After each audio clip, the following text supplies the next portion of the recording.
아멘. 새 하늘과 새 땅이라는 제목으로 하나님 말씀 증거하도록 하겠습니다. 우리는 이제 요한계시록의 이 결론 부분에 도달했습니다. 21장 우리가 살펴보고 이제 다음 주 22장 마지막 장이죠. 22장을 이제 듣고 마치려고 합니다. 우리 성도님들 그동안 참 수고 많으셨습니다. 참 요한계시록이 만만한 책이 아니거든요.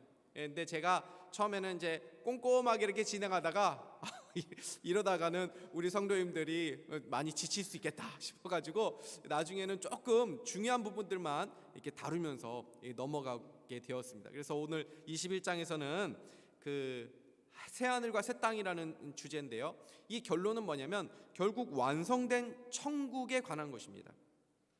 이 천국을 새하늘과 새 땅이라고 표현을 하고 있죠. 이단들 중에 신천지를 아시지요? 신천지 이 말 자체가 무엇입니까? 새하늘과 새 땅을 한문으로 신천신지, 그죠? 그래서 그냥 그걸 줄여가지고 신천지라고 말한 것 아닙니까? 이 새하늘과 새 땅을 말하는 것입니다. 세상 사람들도 천국을 좋은 곳으로 생각하죠. 뭐 파라다이스라고 말하기도 하고 낙원이다, 지상 낙원이다, 뭐 이렇게 표현을 하기도 하지 않습니까? 그러나 세상 사람들은 천국이 어떤 곳인지 정확하게 아는 것은 아닙니다. 종종 천국을 가보았다라는 사람들도 우리가 종종 보게 되지 않습니까? 그리고 책들 중에서도 뭐 내가 본 지옥과 천국, 나는 뭐 천국을 보았다, 뭐 이런 류의 책들도 종종 우리가 보게 되기도 합니다.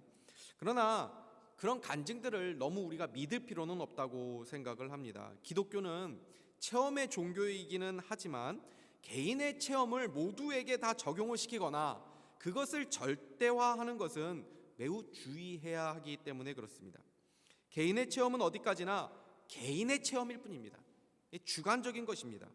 그래서 그것이 어느 정도 좀 이렇게 부풀려질 수도 있는 것이고, 또 아주 위험한 경우죠. 매우 이제 잘못된 경우에는 이 사단의 역사로 인해서도 얼마든지 그런 체험을 하기도 하는 것입니다.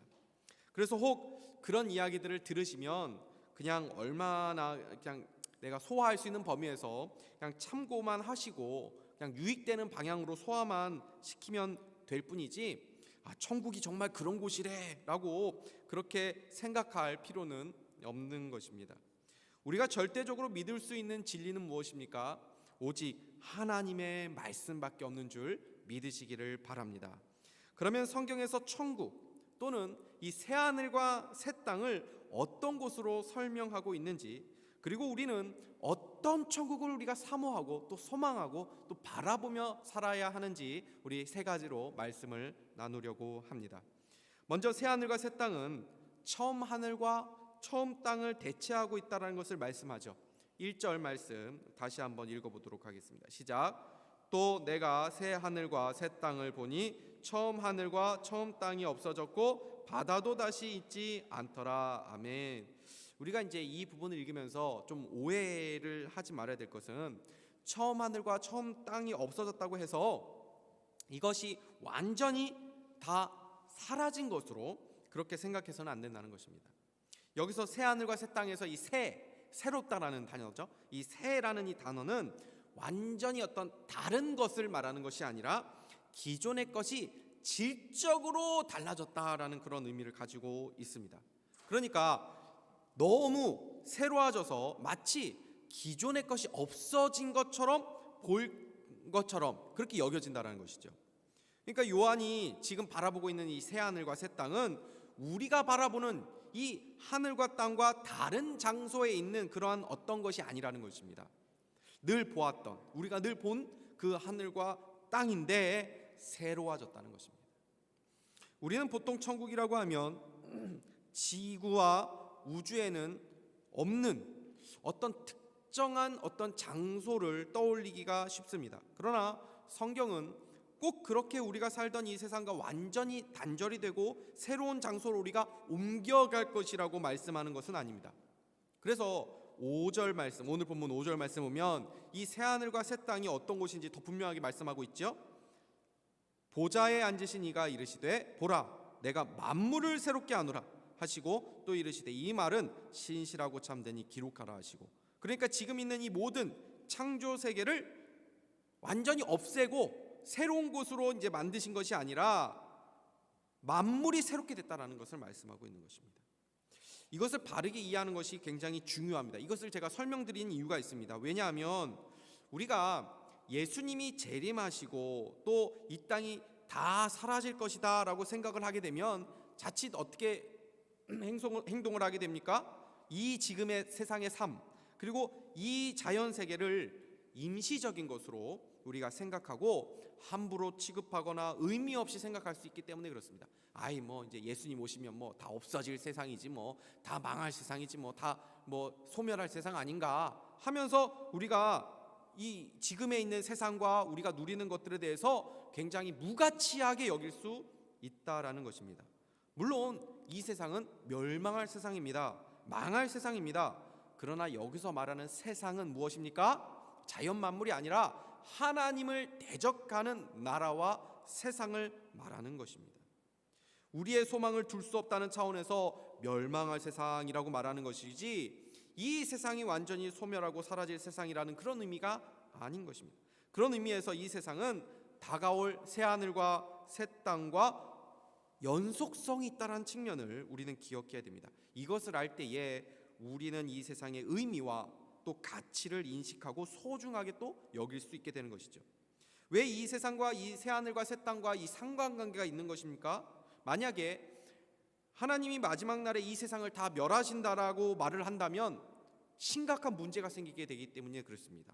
하나님이 어떤 분이 됩니까? 실패자가 되는 것입니다. 지금 우리가 살아가는 이 세상 누가 만드신 것입니까? 하나님이 만드신 것이죠. 하나님께서 이 세상을 어떻게 만드셨습니까? 완전하고 아름답게 만드셨습니다. 처음 만드신 이 세상은 정말 하나님 보시기에 참 좋았다라고 말씀하실 만큼의 그런 세상이었습니다. 그런데 이 세상을 누가 파괴시켰습니까? 사단이 최초의 인간 아담과 하와를 유혹해서 죄를 짓게 만든 것입니다. 죄를 지으면서 사람만 타락했습니까? 아니죠. 땅도 타락하고 저주를 받아가지고 엉겅퀴를 내게 되고 사람이 열심히 일해도 그 소산물을 내어주지 않는 그러한 땅이 되었다라고 말을 합니다. 그러니까 이 땅은 대표성을 갖고 있는 거죠. 뭐요? 자연 만물, 이 피조 세계를 대표하는 것입니다. 그래서 인간이 타락을 했을 때에 자연 모든 세계가 다 타락하고 저주를 받게 된 것입니다. 양육 강식의 세계죠. 지금 이 피라미드 구조, 이 먹이사슬 구조라고 하지 않습니까? 근데 이것을 우리가 자연스럽게 받아들이고 있지만 사실 하나님께서 처음 만드셨었던 세상은 이런 양육 강식의 세상이 아니었습니다. 먹고 먹히는 이 먹이사슬 관계가 있지 않았습니다. 양과 사자가 함께 뛰놀면서 노는 그런 세상이었습니다. 뭐 감기에 걸리거나 무슨 바이러스가 있고 막 이런 세상이 아니었습니다.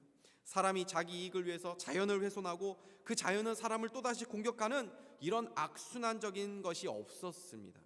서로가 서로를 서로 사랑하고 또 서로 섬기는 그런 아름다운 관계, 서로가 서로를 위해서 내어주는 그런 관계였습니다.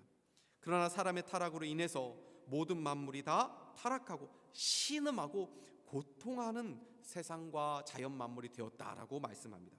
그래서 로마서 8장 19절에서 21절에 이렇게 말씀하는데요, 우리 같이 한번 읽어보도록 하겠습니다. 시작. 피조물이 고대하는 바는 하나님의 아들들이 나타나는 것이니 피조물이 허무한데 굴복하는 것은 자기 뜻이 아니요 오직 굴복하게 하시는 이로 말미암음이라. 그 바라는 것은 피조물도 썩어짐의 종노릇한 데서 해방되어 하나님의 자녀들의 영광의 자유에 이르는. 피조물이 고대하는 바는 하나님의 아들들이 나타난다 그랬어요. 아들들이, 하나님의 아들들 누굽니까? 성도들이죠. 그 성도들이 나타난다. 무슨 말입니까? 구원의 완성으로 변화될 때를 말하는 것입니다. 왜 피조물들이 그것을 고대합니까? 우리의 구원의 완성을 왜 고대합니까? 우리의 구원이 완성됐을 때 비로소 피조물들도, 그 저주 가운데 있었던 그 피조물들도 완전히 회복이 될 수 있기 때문에 그렇습니다. 그러니까 피조물들도 지금 어떤 상태에 있는 것입니까? 우리가 말을 하는 것처럼 보이지 않아서 그렇지 피조물도 지금 아파하고 있는 것입니다. 다 신음하고 있습니다. 다 고통하고 있습니다. 왜? 누구 때문에요? 죄로 인한 이 인간들 때문에, 이 타락한 세상 때문에 다 신음하고 고통하고 있다는 것입니다. 그래서 피조물들도 다 우리만 그 새하늘과 새 땅을 고대하는 것이 아니라 피조물도 언제 주님이 오실까요? 언제 이 하나님의 백성들의 구원이 완성될까요? 라고 다 같이 기다린다는 것이, 고대하고 있다는 것입니다. 그때 온 이 자연 만물이 다 회복된다. 만물이 새롭게 된다는 것입니다. 근데 만약에 하나님이 이 세상을 폐기 처분하시고 다른 세상을 만드신다면 하나님이 만든 첫 번째 세상은 사단에 의해서 실패로 돌아가는 결론이 되게 돼 있죠. 그런데 하나님이 그런 분이십니까? 하나님이 자신의 만드신 것을 다시 회복시킬 수가 없어서 다시 다 버리시고 새로 만드시는 그런 분이십니까? 만약에 하나님이 또 다른 세상을 창조하시는 분이라면 우리도 진작에 포기하시고 새로운 인류를 만드셨을 것입니다. 그러나 우리 하나님은 그런 하나님이 아닙니다. 우리 하나님은 자신의 것을 끝까지 되찾으시는 분, 아무리 망가지고 소망이 없는 것도 새롭게 하실 수 있는 분, 꺼져가는 심지도 끄지 않으시는 분이심을 믿으실 수 있기를 바랍니다.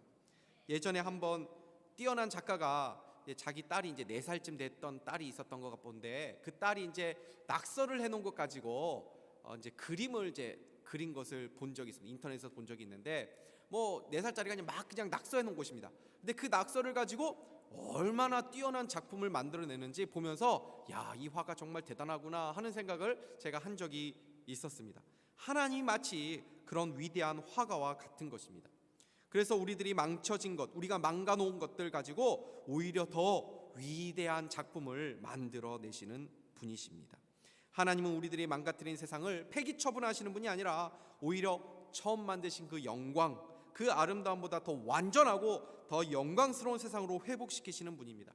아담과 하와 때 이 에덴 동산은 타락할 가능성이 있는 세상이었지만 이제 만물이 새로워진 이 새하늘과 새 땅과 이 그 하나님의 나라는 타락할 가능성이 없는 그런 완전한 하나님의 나라, 하나님의 왕국이 이루어지는 것입니다. 그래서 이 땅에서의 삶이 중요한 것입니다. 이 땅에서의 관계가 중요합니다. 이 땅에서 우리가 하고 있는 일들, 그리고 우리의 육신들, 이게 다 썩어질 육신 아닙니다. 그래도 우리 육신을 우리는 소중하게 잘 관리할 필요가 있는 것입니다.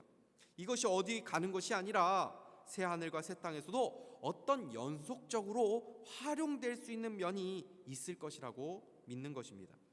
어떤 성도님들은 천국에서 서로 알아볼까요? 우리 이 땅에서의 관계를 서로 알겠습니까? 이렇게 질문하시는 분이 계십니다. 여러분들은 어떻게 생각하십니까? 서로를 알아볼까요? 우리 목사님이셨구나, 우리 권사님, 우리 집사님, 우리 엄마, 우리 아빠, 우리 남편, 우리 아내구나. 서로 알아볼까요? 우리 가족들 알아볼까요? 알아볼까요? 못 알아볼까요?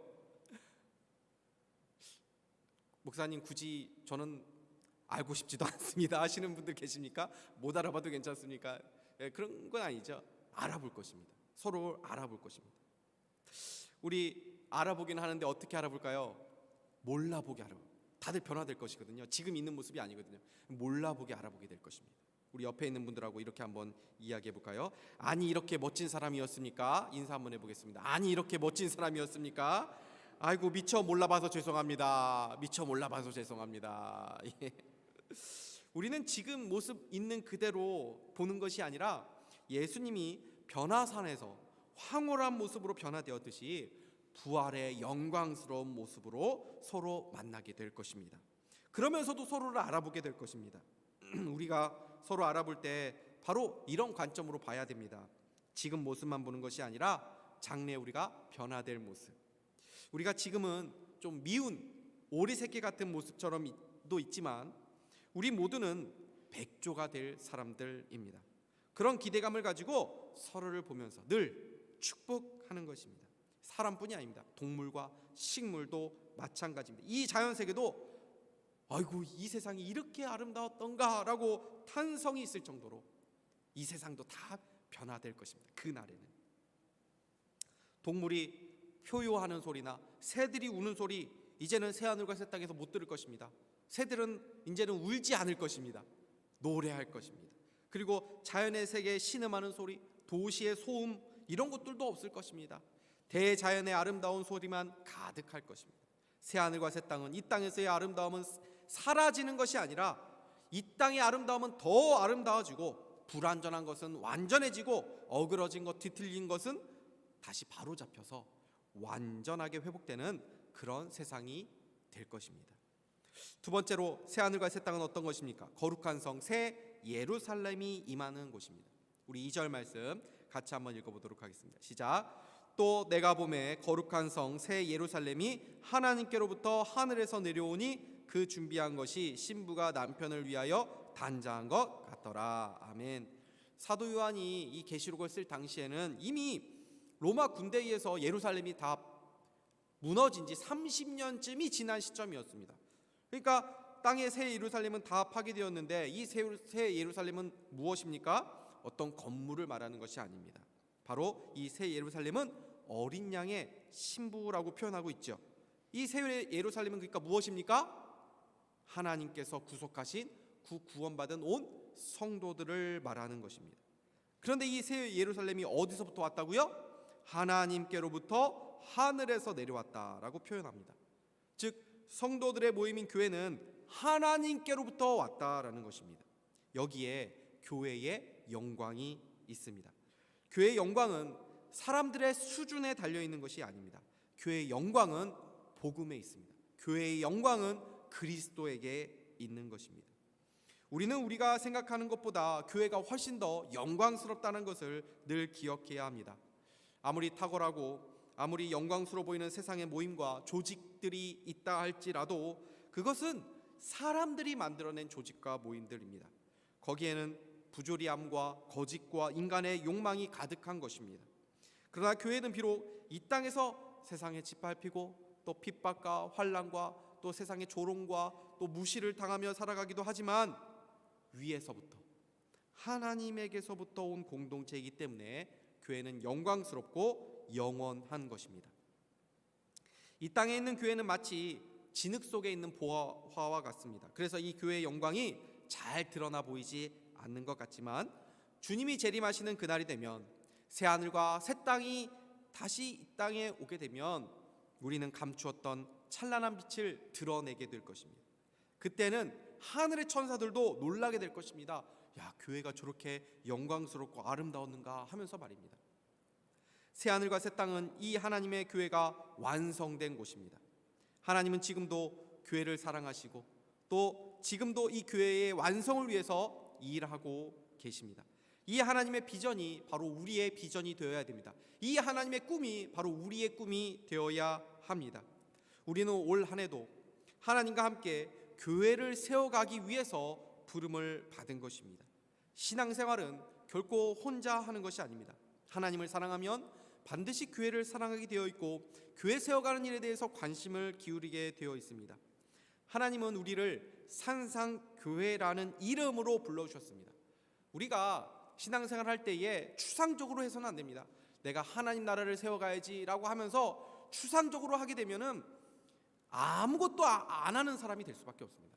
하나님께서는 하나님 나라 하나님의 교회를 세워가기 위해서 각 지역 교회로 불러주신 것입니다. 보이는 우리 사람들이 바로 하나님께서 세워가야 될 교회로 불러주신 것입니다. 막연하게 추상적으로 교회를 세워가야지 이렇게 생각하면 교회를 세워갈 수 없습니다.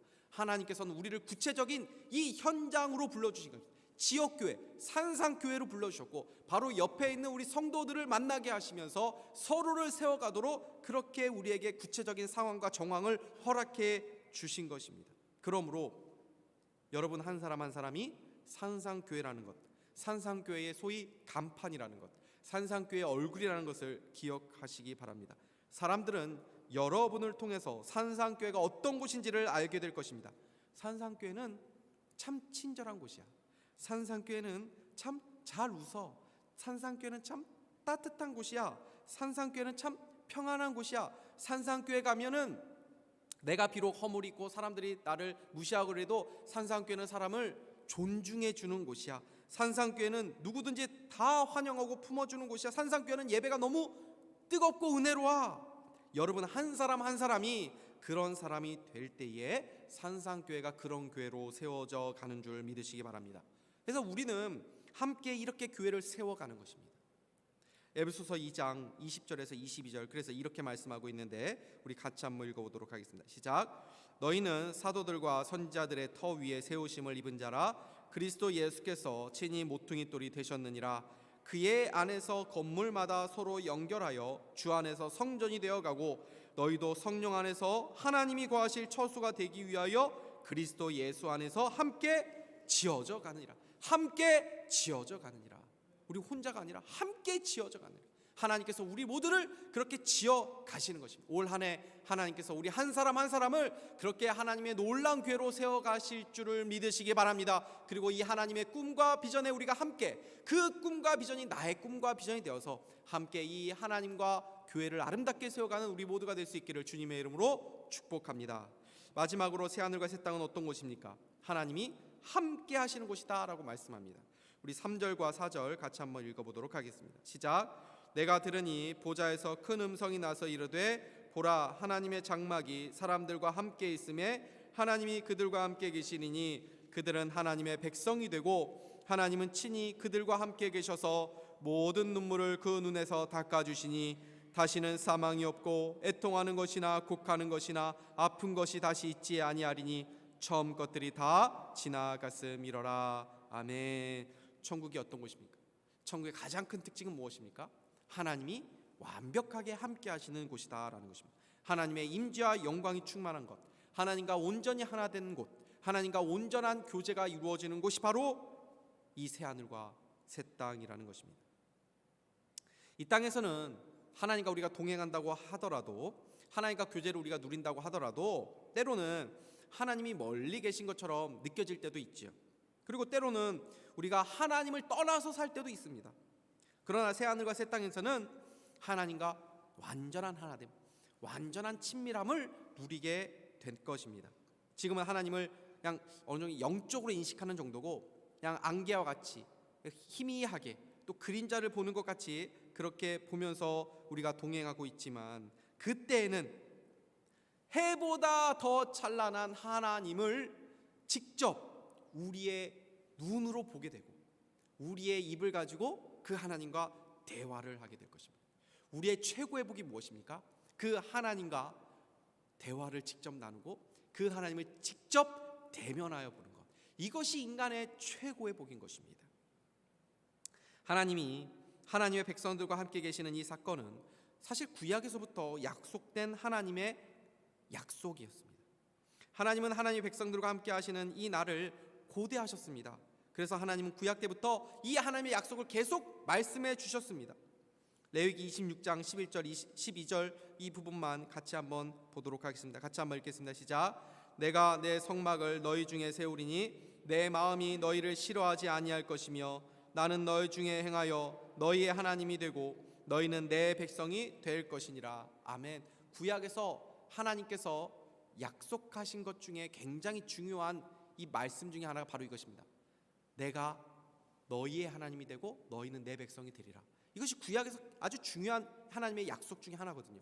이 약속의 성취가 새 하늘과 새 땅에서 바로 이루어지게 되었다는 것입니다. 그 전에 구약의 이 약속의 말씀이 먼저 확증이 된 사건이 있었습니다. 바로 예수 그리스도께서 이 땅에 오셨을 때입니다.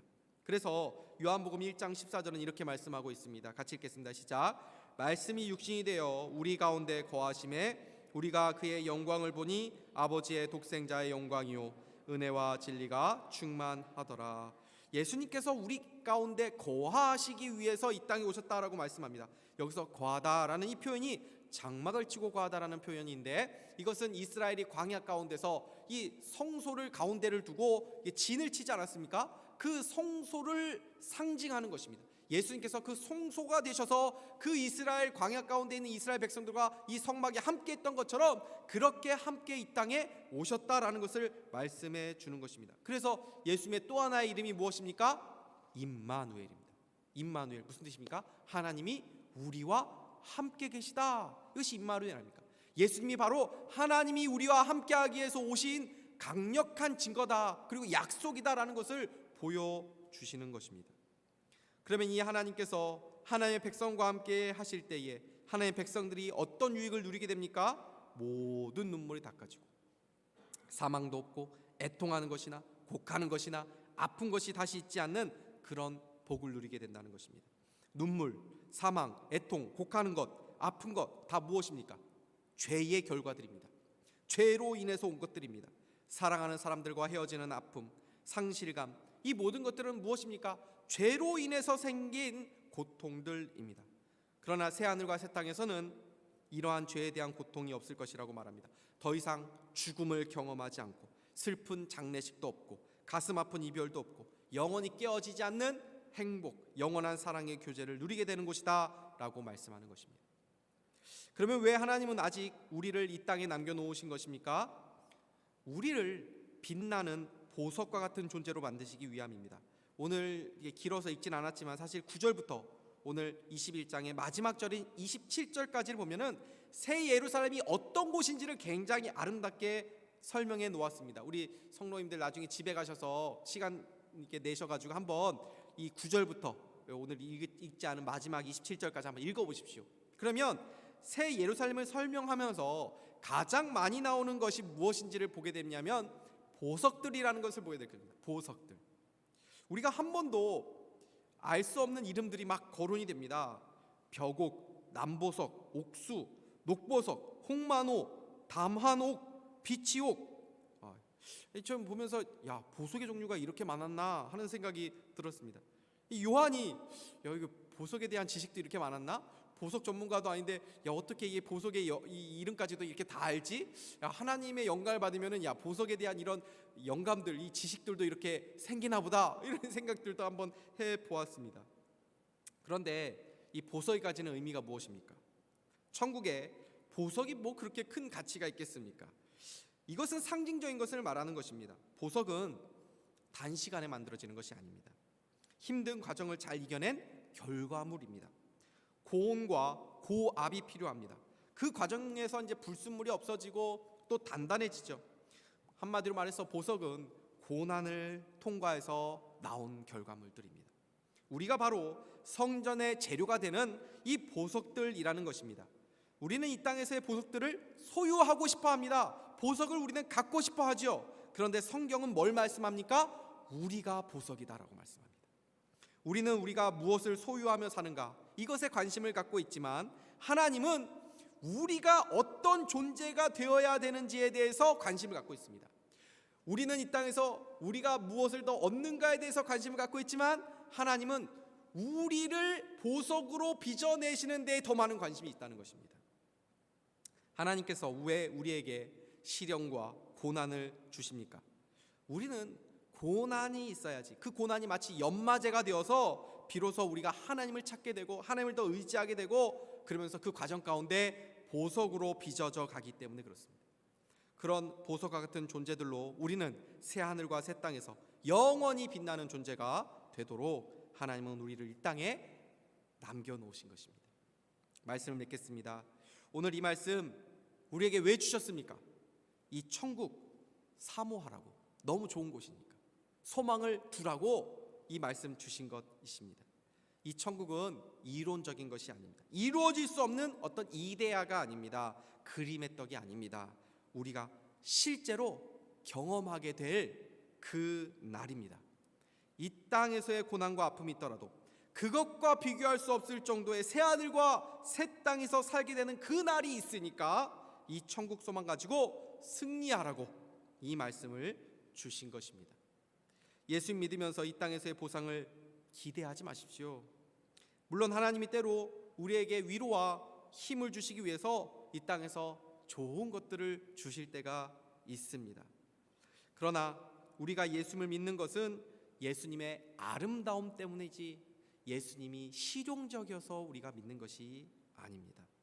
천국을 본 사도 요한, 천국을 본 이 사도 바울, 천국 보고 난 뒤에 그들은 어떤 삶을 살았을까 한번 생각해 보십시오.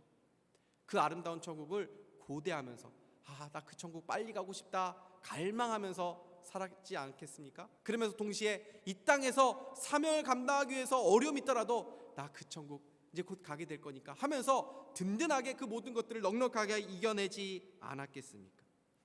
요한계시록의 말씀을 이 핍박당하는 이 성도들에게 주시면서 천국을 보여주신 것은 이 어려움들을 천국을 바라보면서 이겨내라고 주신 것입니다. 그래서 우리 믿음의 선배들은 늘 이 천국을 묵상하는 습관을 가졌습니다. 하루에 30분씩 이 천국을 묵상하면서 이 땅에서의 공고함과 힘겨운 믿음의 경주를 싸울 힘을 그들은 얻은 것입니다. 신앙이 성숙한 사람 누구입니까? 믿음이 자랄수록 나타나는 특징은 무엇일까요? 종말론적인 신앙을 갖게 된다는 것입니다. 천국을 더 뚜렷하게 바라보면서 그 종말의 때를 더욱 명확하게 인식하면서 살아간다는 것입니다. 그래서 나이 들어가는 것은 복입니다. 신자는 나이가 들어갈수록 천국을 더 많이 생각하고 살아가기 때문에 그렇습니다. 어떤 분들은 새해가 된 것을 별로 안 좋아하시더라고요. 나이 한 살 더 먹은 것이 별로 이렇게 좋게 생각하지 않은 것입니다. 그러나 나이가 들어가는 것, 이 좋은 축복입니다. 신자에게는 놀라운 복입니다. 늙어가는 것은 연단의 과정을 가지는 것입니다. 그러다가 가장 큰 연단의 순간이 언제입니까? 바로 죽음입니다. 신자는 그렇게 보석처럼 연단되어 가다가 새하늘과 새 땅에 빛나는 존재로 영원히 하나님과 함께 살게 될 것입니다. 하나님을 직접 보고 하나님 직접 대면하여 대화하는 그날이 올 것입니다. 우리의 사랑하는 사람들을 만나는 날이 반드시 올 것입니다. 남은 우리의 삶, 주님이 기뻐하시는 삶, 또 믿음으로 연단받는 이 삶을 살다가 영원히 빛나는 우리 모두가 될 수 있기를 주님의 이름으로 축복합니다. 기도하겠습니다.